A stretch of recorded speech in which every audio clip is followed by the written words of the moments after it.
So it's not often we get calls to work on commercial boats, but we got a call for a 30-plus-year-old tugboat that broke down in Key West, of course. So they have 2 generators on board, and of course, neither one was working. So one's a Detroit diesel and one was an old Odan. I decided to send our most seasoned, experienced tech over there, Mel, and then I also sent AJ as a helper to learn. We are really hoping that we can get this thing started, because if we can't get it started, Tug will miss its next contract. We have to figure out these 32-year-old generators and see if we can get them started. I wonder how many hours they have on them. They probably don't even have an hour meter on them. A lot. Old. 32 years. Let's see what Mel has to say. He'll walk us through what he found out and what he did to fix them. Early morning start today. Already at the office, hauling out a boat. First thing, 8 a.m. High tide, 72-foot marquee coming out. You guys aren't going to believe it, but I think this is we have 4 other boats in the yard, and we're hauling another one. I got to get rid of some of these boats. Hopefully Monday we'll get rid of one, and then later next week we'll get rid of another one. One of them's a long-term project. That'll be there for another month and a half, probably 2 months, depending on the engines. All right, well, disciplinary morning. We had a plan, we had a schedule set, not anything to do with us. It was the move captain, not one of my guys, didn't make the schedule and finally called Antonio and said, hey, I'm an hour and a half out. Although the boat's, right down here, but we lost our slot. And now we also have a non-refundable $250 fee we have to pay for a no-show. We make plans and somebody else screws them up. I'm not happy, pissed off. A lot of coordinating. Yeah, I mean, this has been weeks in the works. Can't even believe it. I'm really kind of riled up about this whole thing this morning. We jumped through our butt. Not just us, but other people too. The yard did, and we did, trying to make this schedule happen. And then I don't know if they had people staying on the boat or somebody was staying on the boat and they overslept. Just upset. And now the yard's going to bill the client $250. Well, the captain who didn't show up should be paying that. It's not everybody, just some people. One eternity later. We have a whole laundry list of things we have to do on this boat. We have to pull service on 2 generators. That zinc is gone. We need to replace that. That's part of the problem, is we have an electrolysis issue on this boat, so we have to fix the bonding system. Yeah, you can see this right here. This is all haloing from this. So something on the engines is either hot or something. You can see back here, we got some here too from the running gear. So we have to go through the whole thing. It looks like it's actually burning the prop speed on here, so something is not quite right. This is a 72 Marquis, by the way. I believe it's a 2014, if I remember right. So here's what somebody did. They didn't do the proper troubleshooting, and they thought that the actuators were stuck. They weren't. And they cut it off and put them up. We're going to fix that. You can tell that this zinc has been fried. The boat is obviously really hot. It's been out of the water for a while, so yeah, we got a bunch of work to do. Oh, the inverter's not working right, so it's an inverter charger, so it's not switching back and forth, so we have to figure that out. Trying to remember what else is on the list. Anyways, I'll go through it as we work on it, and we'll get this thing hopefully taken care of and out of here as soon as we can. Oh, and we have the detailers working on it. So they're here buffing and waxing. Running down to see one of our long-term clients. We have some shirts that we're dropping off. He's got a buddy, I think he lives out in Colorado. One of his buddies is a viewer of ours. So he asked to see if he could get a shirt. So I was just talking to my clients. I dropped their shirts off. Boy, that's got to be a real impact change on your body. So they're in Key West right now, which, it's beautiful out here right now and sunny and just a little bit warm. They live in Colorado at 9,000 feet. So they're going from here, and by this afternoon, they'll be at 9,000 feet. And they said that they have to use like humidifiers, and they have to have, they actually wear oxygen to help reacclimate because it's such a shock to the body. Not to mention it's going to be freezing cold and snow. I don't know. It's pretty nice to be right here right now. Okay, we've got 72 is in the slings. Getting ready to pick her up. She's going back in the water today and then back to the slip. What's up, fellas? Let's see here. Just checking things over real quick. We got all new zincs on there. So these trim tabs actuators, they are custom build. So the company's making them. So we'll have to haul the boat at a later date, or maybe I can have a diver put them on. The water line's like right here, so it's really close, but maybe we can make that work instead of hauling the boat. Otherwise, we'll have to do a half haul, but we might have to haul it again at a later date to fix all this bottom paint haloing. We just ran out of time, and we did fix a bunch of stuff on the bonding systems. Well, I should probably get that fixed. I think my buddy Nick could probably fix that up, maybe right in the slip. Check and see how much weed we got in here. This could use a good dredging out. We're gonna have to be careful.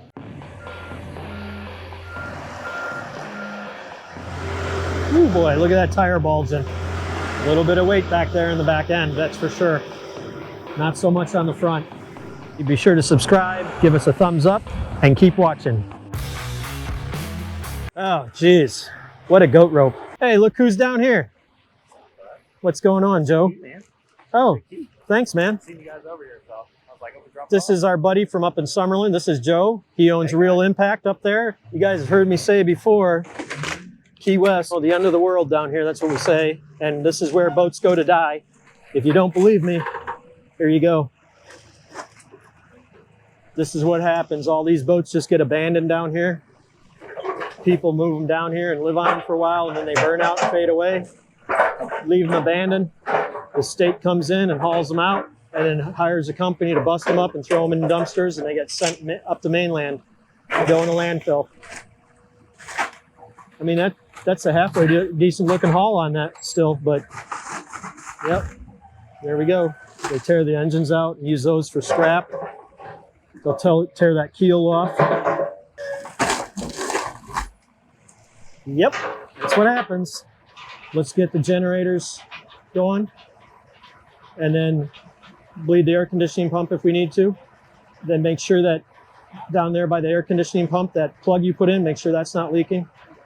And then let's press on with the bonding system. The inverter charger issue needs troubleshot still. The inverter charger. And then did we replace that battery yesterday? We don't know which one it is. Okay, all right. So actually, so the filter's touching. So that's what we got. I mean, it's already noon, so just stay on this for the rest of the day. All right? Check the air conditioning now, or Well, you gotta get the generators going first. that could be reinflated. Yeah, it needs blown up. All right, so we got her on the seawall. She's gonna spend the night here. The guys are gonna continue on with the list. The boat detailer is gonna not wash it today. They're gonna wash it tomorrow when it gets down to the galleon. Boat captain doesn't have time to move it today, so yeah, still real foggy out. Not so bad as this morning, but still foggy. What kind of fog is that? And why do we have fog? This type of fog. Somebody chime in and let me know. I guarantee there's some weather techies out there that know. Okay, we're here on a tugboat. We got a generator. This one will start and run. After an hour at cold, it'll overheat. Then shut it off, cool it down, start it up again, it overheats again. It's a Kubota engine and a Stamford electric generator. We've got another one over here. This one will start, but it will not run. This is quite an old generator here, but do some preliminary checks, and I see here we got the fuel filter and the supply line's a little bit loose, so I'm going to tighten that up, see if that's why it's not running, sucking air. That'll keep it from running. It'll start, but it won't continue to run as it's sucking air. We'll check that and see if that helps. Okay, as you can see here, we can just hand tighten this. This is part of the trouble. We'll see what happens. Whatever he had running, to get it running for however long he ran it, was just the fuel left in the filter or the line, because this is the other end of that fuel line that was loose and it's not connected to any fuel source. I can't find the fuel source over here, so this one is just going to have to wait for a few minutes. Thought it was going to be something as simple as tightening a line and getting the air to stop. Over here also, AJ, if you come back here and look, if you look right here, you can see a gap where the starter is loose. So we should probably tighten that up before we try to start it, because that's not going to help the starter or the flywheel. The gear on the outside of the flywheel could get damaged if it isn't already. So this guy here is going to need some work. So let's see if we can get this other one running at least. Well, we're going to do a pressure check to see if we got any leakage. We see nothing external, but that does not mean that it could not be leaking inside the engine. Cracked journal, the cooling jacket, freeze plugs. It could be a number of things. But right now it's the internal engine that we want to check. Sometimes you'll see oil in the radiator fluid, in the coolant. That's a sure sign that internally there's leakage. Could be head gasket, could be cracked cooling jacket, could be many, many things. Is it me or is it going down a little? But now we're looking and we're seeing that we started around between 10 and 11, and now we're down to 10. We'll let it sit for a little while and see what happens. Right now we're right at 10. Around the hoses and see if we find fluid, because it still could be an external leak. We just have to check. We check the pitcock for the radiator, all the hoses on the radiator itself on the back side looks good. I don't see any fluids. The front side, the radiator could Use a clean? really good cleaning. This fluid here I'm not worried about. That's from taking the radiator cap off and on, as you can see right here. That's from us. That's what we caused. But this could be part of the problem, naturally, because unlike most boats, this one does not use seawater to cool the coolant. This is a completely closed system. So this is the only cooling air it gets. And by the way it looks, there's quite a bit of blockage, over probably 30%. We'll take this off and we'll get some soft brush, maybe a vacuum, and remove as much as possible. Get some air and blow it through. It's not seriously bad because it's not coming all the way through to the backside. So this will be part of the problem, but I don't believe it to be the root cause of the problem. And we're still right on 10 psi, so a little bit of waves coming in here now. Well, I see nothing leaking, so it's and we check along the seams where the radiator caps are attached, and there's no obvious leaking there. If there was, I would expect the pressure to drop quite quickly. It has dropped 1 psi in this amount of time. Right, here we go. Here's why we're losing our pressure. This hose right here is slowly leaking. So this will be an external leak on this side. So we will release the pressure and we'll correct that.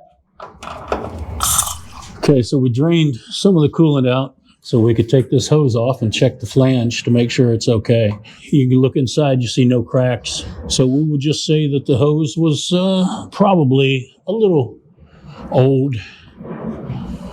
It could probably be changed. We will try to retighten it and see what happens. Okay, we've drained the fluid, checked the flange, put it all back together, pressurize it to 10. It's still at 10. It's been approximately 10 minutes, but no dripping down here now. So what I think we'll do is we'll give it a shot, start it up, see if it'll run without overheating. So what are you doing now, Mark?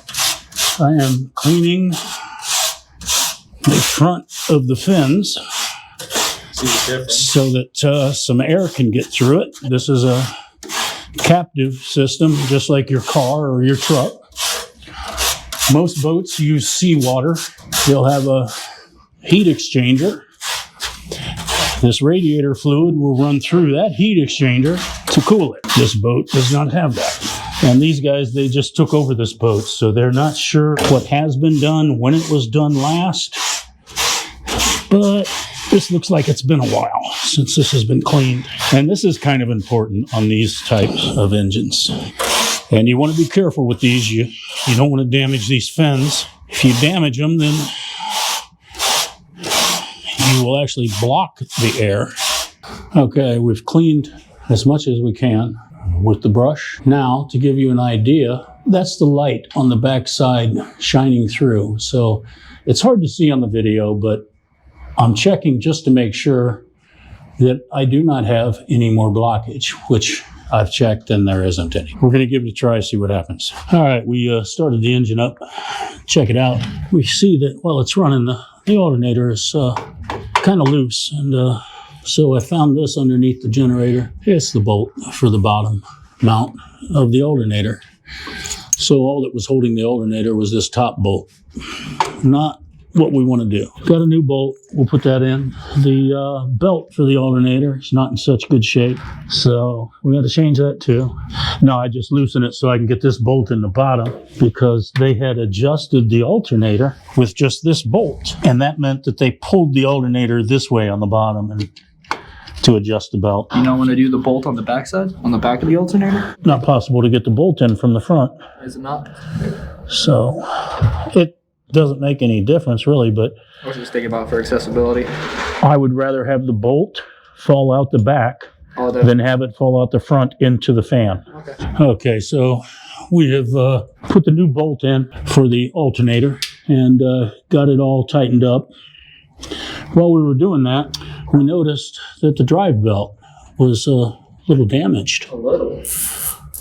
Quite damaged. And we also see that it is quite a different size. So it wasn't the correct belt, I don't believe, or it has been worn down so badly, but it does not look like it. So looks like the incorrect belt. We got the correct belt put in.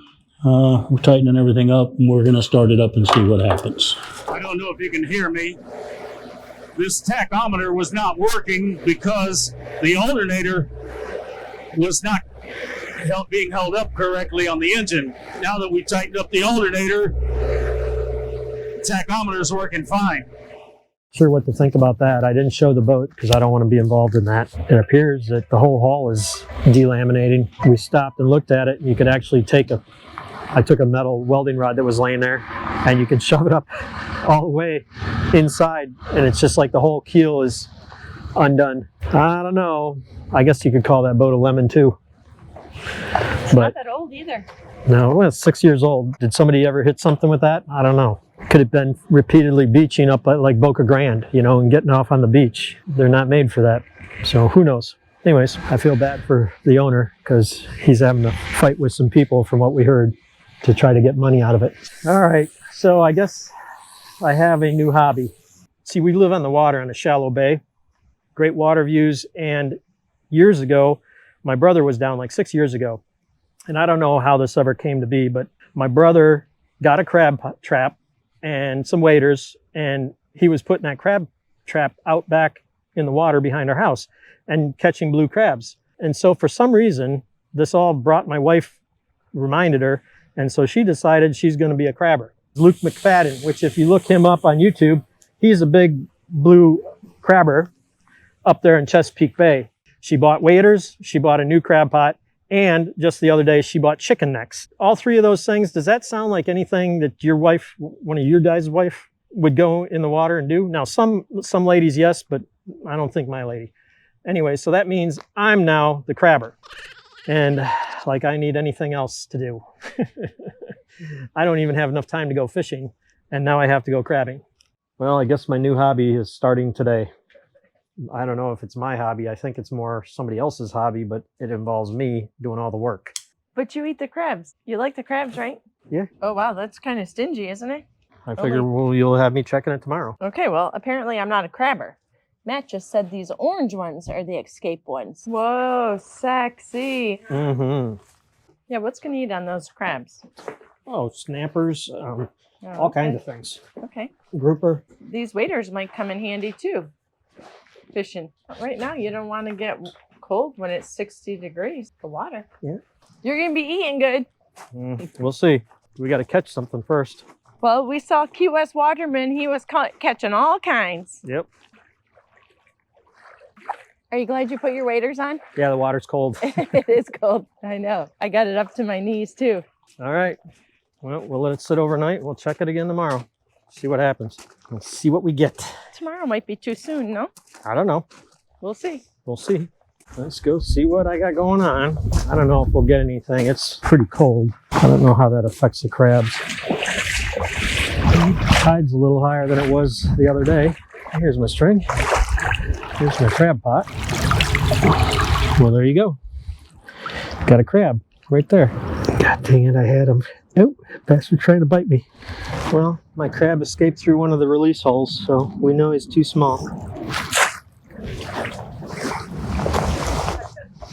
One little one. I tried getting him, but he fell out of the release hole. Thanks again for watching. Thanks for all the advice and comments. And please, if you can, share, thumbs up, subscribe. Helps us on our channel and making our little adventure videos here, and helps us manage our boat chaos.